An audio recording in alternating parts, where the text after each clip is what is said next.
What is up, YouTube? It's Frank with What's the Point EDC. I told you it was coming. The Demko Freereign and Magnacut. Let's hard use this thing and see what it's working with. This ought to be a fun one right here, that's for sure. I want to go ahead and give everybody a little heads up. I do run into a slight issue somewhere in this testing, so stay to the end. You don't want to miss it. I still highly recommend this knife. I like Andrew Demko's designs. This is a badass knife, you guys. Stay to the end. Let's just make sure that it's sharp real quick. It is definitely still sharp, very much so. And this is on a used edge. You guys know what time it is. Cardboard time. It's gonna have no trouble with cardboard at all. It's got that nice tall saber grind right there, pretty much a full flat for the most part. A lot of people would call that a full flat, but it's a very very tall saber grind.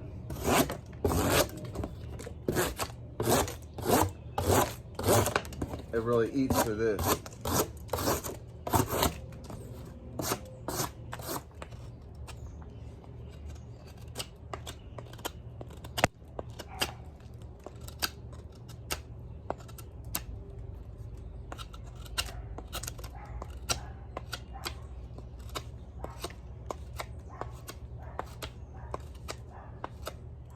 The grip that you get on these rubber overmolded handles are so good. It's almost comparable to something like the Spyderco Lightweight series. It's that damn grippy. It really does grip the hand, and it's very ergonomic while doing it. The handle literally is good and form-fitting to anybody's hand. 1/2-inch air hose right here. Standard 1/2-inch. Let's go ahead and blaze through this thing real quick. I knew it'd have no issue at all. This thing's slicey. It is definitely slicey. Now, I have heard that the AUS 10 version has a 90-degree spine, is thicker behind the edge, and has a more stout tip and a different finish. Ooh.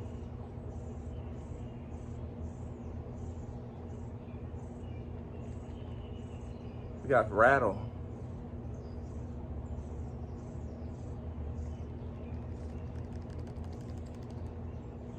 I'm gonna continue on. Interesting. Very interesting. I just started the test. Very interesting. We will continue because it could just be a little bit of a separation inside of the handle, you know, because it's an overmolded handle. I've had that same thing happen with a Cold Steel SRK. That could be that. I don't know what it is. I'm gonna evaluate it after this right here. We're just not gonna beat on the knife. We're not gonna do anything hard on it. We will finish the test. There just won't be any batoning or anything. Got that 1/2-inch twisted sisal rope that I use for my edge retention testing. This stuff right here, I'm telling you guys now, I have had a lot of different twisted sisal rope. This is by far the toughest twisted sisal I have ever had. I get it from Lowe's. This stuff is vicious. You can buy it in a pack. It says twisted sisal, but it is not the same coarseness or anything. I have found that out. I noticed that a lot of my edge retention testing seemed to be a little different. I'm like, why is mine not like everybody else's? It's because I'm using a ridiculous freaking twisted sisal, so keep that in mind. This thing right here is hella sharp. Straight through both of them.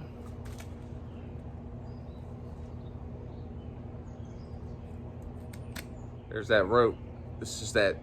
I have no clue what it's made of. I really don't, but it is badass. It's some serious rope, you guys. Look. Well, that's sharp as hell. Wow, I didn't expect that. It is pretty thin behind the edge. Oh, I slipped out of that one. When I felt it, I was like, ooh, that's pretty good and thin. Some people would say, I don't know if you want to go that thin. Fine, all day long, this will be fine. Ain't gonna have no issues at all. Shouldn't, at least. For real, it shouldn't. It's not getting any worse or anything, but it is there. There's that synthetic rope right here. It's like 3/8 inch. really thin. We'll go ahead and do 3 cuts like this, and then I'll go ahead and double it up real quick, maybe triple it up, all just depending. Let's go ahead and do for sure a double up. No issue at all. Let's get a little wild. A little wild. No issue. This thing is nice. It's a freaking sweet one. I don't know what that rattle is. I'm just telling you guys, if that rattle wasn't there, it could just be a one-off thing. I mean, what the hell? Oh, there it is. It's back. Only when you hold it kind of like this. Gotta slice through it.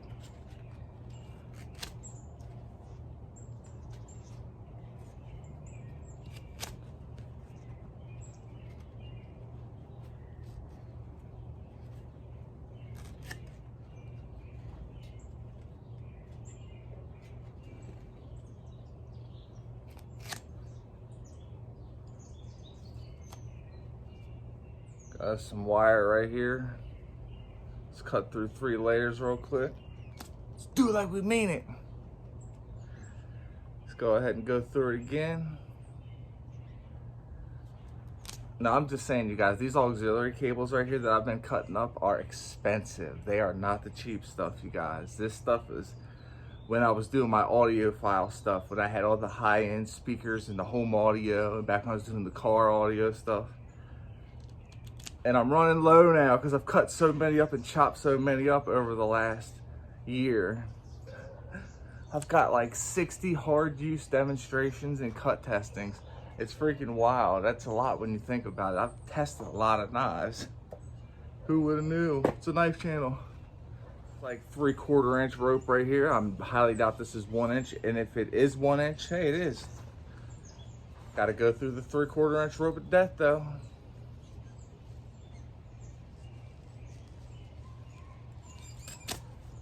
Damn, this thing is sharp. Oh shit, I slipped out. Let's do that again. You see what I'm saying? That thing gets it though. That's some thick stuff right here. There's the difference in 1/2 inch and 3/4 inch. Maybe 1 inch, so I'm thinking 3/4. Here's some 3/8 right here. Look at the difference in that. Let's debark this thing real quick.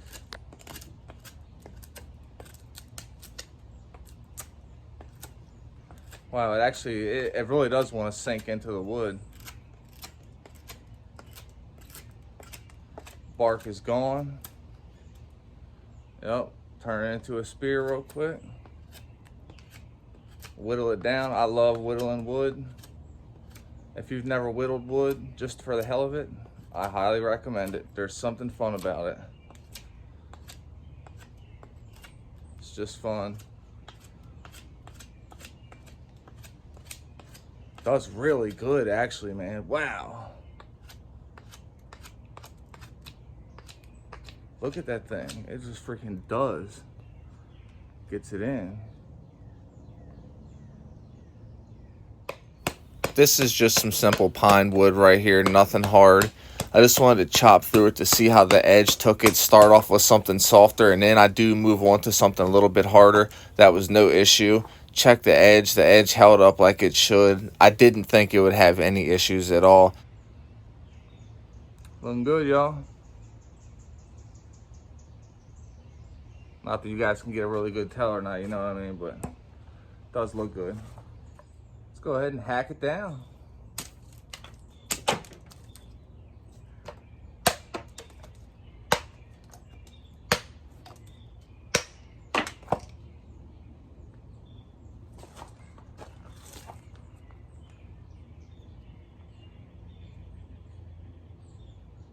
I just gotta see what it's working with here.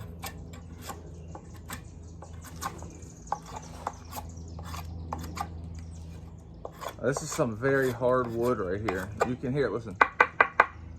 That's some hard stuff.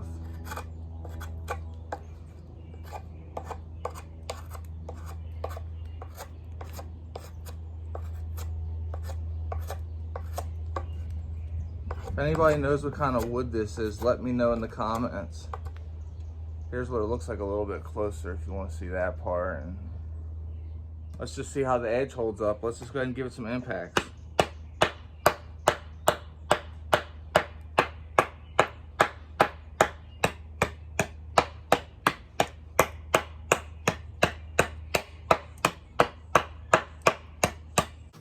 It doesn't take a rocket scientist to figure out that this isn't a chopper, but I'll be damned if the handle isn't made in a way that you can really choke back and just chop like a champ with it. Still doing good. I think we can bust that myth that Magnacut's not tough. I think that myth is going to be busted.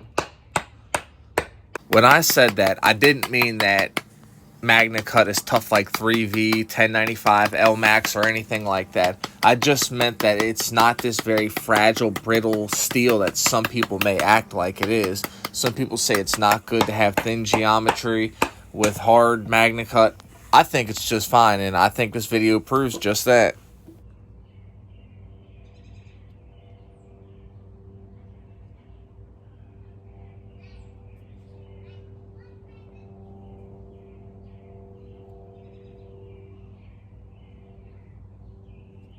Yes, sir. Looking freaking good, y'all.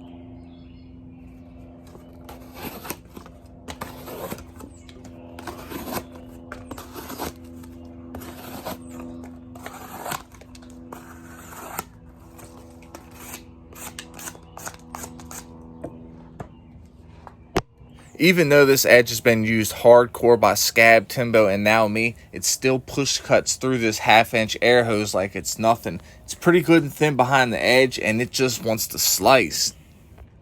That's straight push cutting. Vicious. Can we chop it?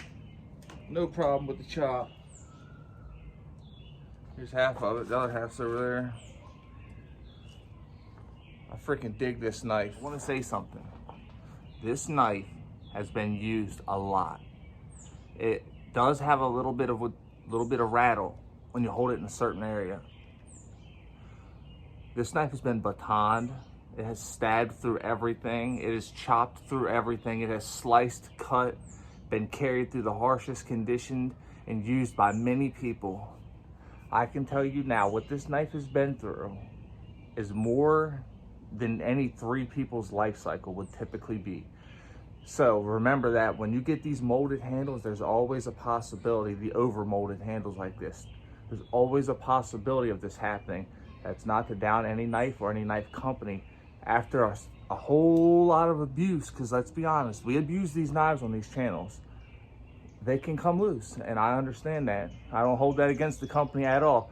In fact, that's when it comes in to actually do some custom scales. You know, you can make custom scales for it. This is a full tang knife, freaking awesome. Think about a Demko with custom scales. Some fat carbon scales on here. Woo, my lord, some 3-color freaking G10. This 1/2-inch twisted sisal rope right here. Like butter.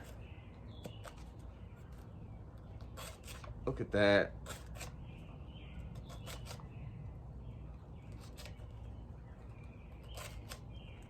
When I put my weight on it, I can just push cut through it. Slicing through it is extremely easy. Check this out. Watch this. I bet this will be easy too. 3/4 inch or 1 inch. Pretty sure it's 3/4 inch twisted sisal. We're gonna go through the tape. Screw it. Watch this. Look what happens when I actually saw through. Bam! That thing is serious, right? This thing is really nice. For real, this thing is a champ. Good stuff. 2-inch ratchet strap, you know, shouldn't be any issue. Whoop, whoop, whoop.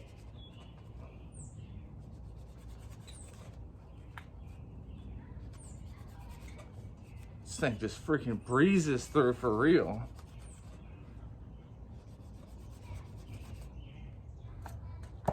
All right, you guys, this cardboard is a little bit stiffer than typical cardboard. It was meant to hold 32 pounds of weight. So it's a little thicker, but we're testing the tip out on this, see how it does with draw cuts. Also, mind you, my stump is completely uneven, but this thing is getting it though, for real. Look at this. Let's continue.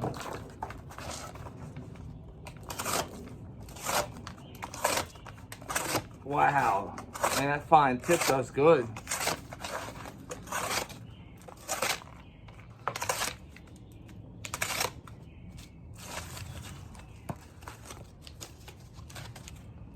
I need to clean it off and then we can do a cut test with it on paper. All right, you guys, it's cleaned off. I had to use the goof off, whatever it was, to get it off because the tar is so sticky on these freaking trees.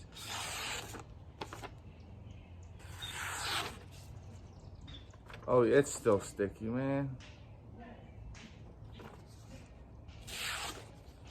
Look, watch, if I pull through fast, sure will.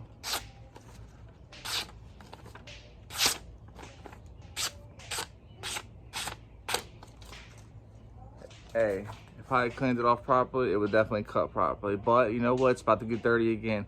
Because for those of you who are still here, it's fat wood time. This was a fun knife. Regardless of the handle separating from the tang of the knife, that's something that comes with the territory of having a knife that has an overmolded handle. The steel held up good. The finish held up good. It was a damn comfortable knife. It held good in hand, super good and grippy and ergonomic. I like the knife. I think it has good blade geometry, a good tip, and a good ergos. So, here's the thing. I want to let you guys know that I still do recommend this knife. Keep in mind, there is an overmolded handle. There's always the chance that this can happen. No matter what knife company you're dealing with, it's just a possibility. It's kind of like having pins in a fixed blade knife. There's always a possibility you can snap a pin. But as we all know, it's how you take care of your knife. And one thing's for sure, two things are for certain. This knife has been used hardcore by multiple people. And I can say it's gotten more use than the average person would use in 3 lifetimes. So keep that in mind. I do want to say I appreciate Timbo for sending this thing in. It's awesome. You guys are awesome for supporting the channel. I'm going to put a link to his YouTube channel in the description. Check him out and hit him up. I appreciate you guys. You guys are freaking awesome. Fist bump to everybody out there. If you're an addict, never quit quitting. Stay strong and live long. If you're struggling with bad thoughts, reach out and talk to somebody. It is okay to talk. Never quit quitting and never give up. I'm going to keep taking it easy and staying greasy and bringing y'all sharp knives and good vibes. You know what time it is. Much love to all. Peace. Fat wood fire time. You know what time it is.